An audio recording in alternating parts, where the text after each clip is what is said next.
Hanya dalam tempoh kurang setahun, bila saya dapat duit banyak, saya pergi jumpa dengan cikgu saya.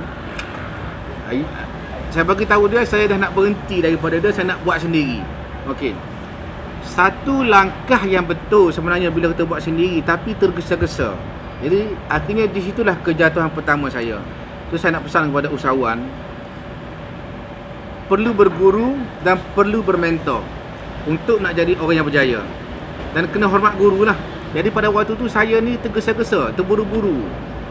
Bila saya berhenti daripada dia, saya bawa duit beberapa ratus ribu ni, saya pergi beli satu tanah. Orang cakap awak nak jual tanah, saya terus pergi beli tanpa cek, tanpa semak, tanpa sebagainya. Akhirnya didapati tanah itu tak dapat dimajukan oleh sebab-sebab teknikal. Di situlah kali pertama saya rugi suku juta ringgit.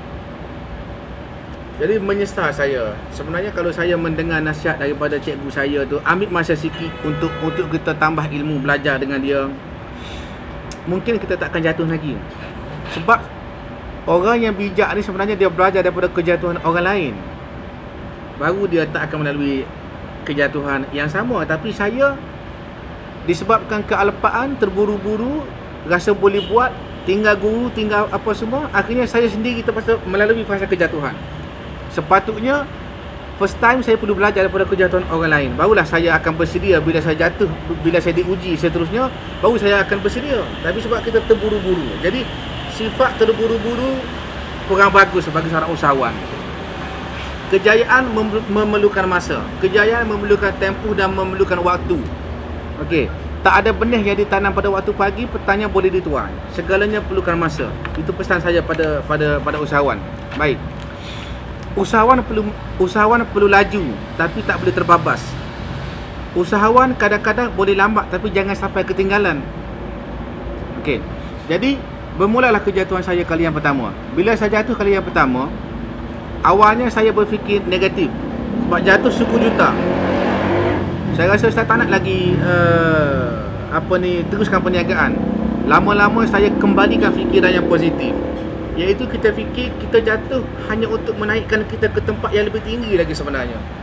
Dan orang yang berjaya ni mengalami lebih banyak kegagalan berbanding orang-orang yang gagal. Yang penting kita belajar daripada kegagalan. Dan tidak salah untuk kita berhenti seketika dalam perjalanan mendaki ke puncak. Yang penting kita terus mendaki setelah kita berhenti seketika. Berhenti seketika untuk menghilangkan penat lelah adalah perlu. Tetapi berhenti selamanya dan tidak mendaki-daki lagi adalah salah. Jadi bila saya jatuh, saya berfikir positif. Saya bangkit. Positif bukan bermaksud mengatakan hitam itu putih. Positif ialah bagaimana kamu memandang yang hitam itu dengan pandangan hati yang putih dan fikiran yang bersih. Itu positif. Jadi bukan saya katakan saya jatuh itu saya betul, tidak. Memang saya salah.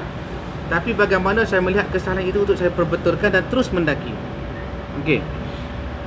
Dan kita perlu mendaki dengan cara yang betul. Seandainya kita telah tiba ke puncak kesenangan namun kita hilang ketenangan, bermaksud kita telah mendaki dengan cara yang salah dan kita telah mendaki gunung yang salah. Seandainya kita telah mendaki ke puncak kesenangan tetapi kita hilang ketenangan, bermaksud kita telah mendaki gunung yang salah dengan cara yang salah.